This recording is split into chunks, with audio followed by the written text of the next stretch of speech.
semua, perkenalkan nama saya Regiva Fernanda Azanugroho dengan NIM 2502011111112. Video ini dibuat untuk memenuhi tugas pasar dan lembaga keuangan.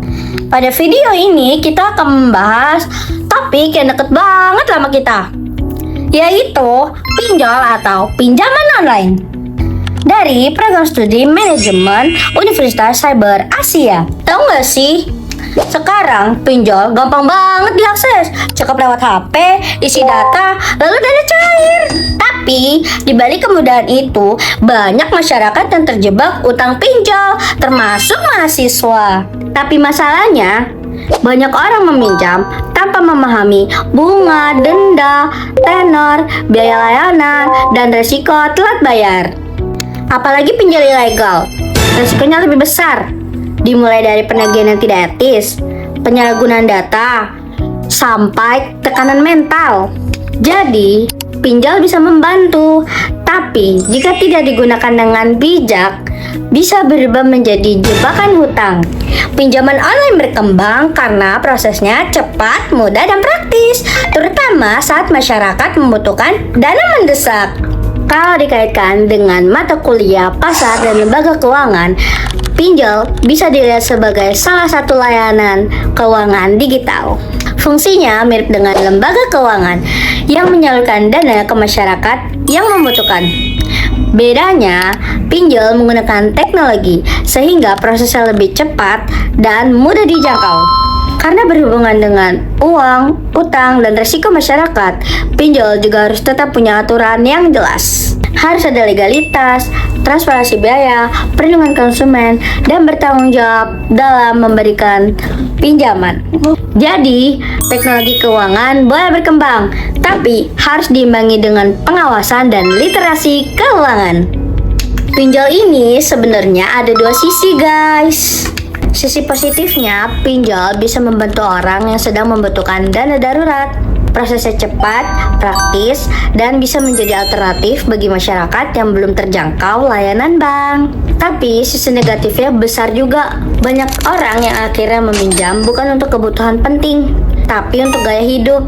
Awalnya mungkin meminjam sedikit, tapi karena bunga dan denda terus bertambah, utangnya jadi makin besar. Nah, seharusnya pemerintah tuh ngapain sih? Kalau berurusan dengan pinjol ilegal, resikonya lebih parah. Jadi intinya, pinjol bukan selalu buruk. Tapi, kalau dilakukan tanpa perhitungan, pinjol bisa sangat berbahaya. Data pribadi bisa disalahgunakan, penagih bisa mengancam, dan kondisi mental peminjam juga bisa terganggu. Selain itu, pelaku pinjol ilegal harus disanksi dengan tegas. Menurut saya, pemerintah perlu memperketat pengawasan terhadap pinjol, terutama pinjol ilegal yang tidak mempunyai izin resmi. Aplikasi atau website pinjol ilegal juga harus ditutup secara konsisten, karena seringkali setelah ditutup, mereka akan muncul lagi dengan nama yang berbeda, terutama kalau sudah menyalahgunakan data pribadi atau menagih dengan cara mengancam. Pemerintah juga perlu memperbanyak edukasi literasi keuangan supaya masyarakat tidak hanya tahu meminjam, tapi juga paham resiko dan kewajibannya. Tapi bukan cuma pemerintah, konsumen juga harus lebih sadar. Belum meminjam, kita harus cek dulu legalitas pinjolnya. Apakah terdaftar dan diawasi OJK atau tidak? Jangan langsung tergiur dengan iklan seperti cair cepat atau tanpa ribet ya. Kita juga harus membaca syarat pinjaman seperti bunga berapa, denda berapa, tenor berapa lama, dan ada biaya tambahan atau tidak. Pinjaman sebaiknya digunakan untuk kebutuhan yang benar-benar penting, bukan untuk gaya hidup. Kalau belum yakin bisa membayar, lebih baik jangan meminjam ya. Dan yang tidak kalah penting, jaga data pribadi. Dan jangan sembarangan memberi akses kontak, foto, atau dokumen ke aplikasi yang tidak jelas. Sekarang, sebagai mahasiswa, kita bisa ngapain? Menurut saya, sebagai mahasiswa, kita mulai dari diri sendiri dulu. Kita harus belajar mengatur keuangan kita sendiri, membedakan mana kebutuhan dan mana keinginan, serta menghindari gaya hidup konsumtif. Selain itu, mahasiswa juga bisa menjadi agen edukasi.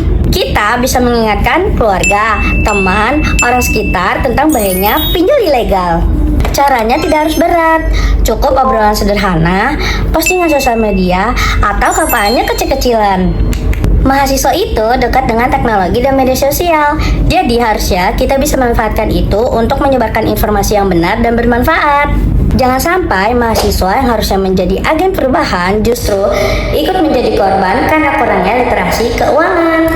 Jadi, kesimpulannya, pinjaman online adalah bagian dari perkembangan layanan keuangan digital. Pinjol bisa membantu jika digunakan dengan bijak, terutama untuk kebutuhan yang penting. Tapi, pinjol juga bisa menjadi jebakan hutang kalau digunakan tanpa pemahaman, tanpa perhitungan, dan hanya untuk memenuhi gaya hidup.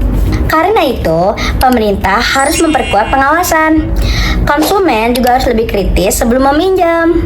Dan mahasiswa harus ikut berperan sebagai agen perubahan melalui literasi keuangan. Jadi, yuk lebih bijak dalam mengelola uang. Karena bijak mengelola keuangan hari ini berarti menyelamatkan masa depan kita. Demikian presentasi dari saya. Terima kasih.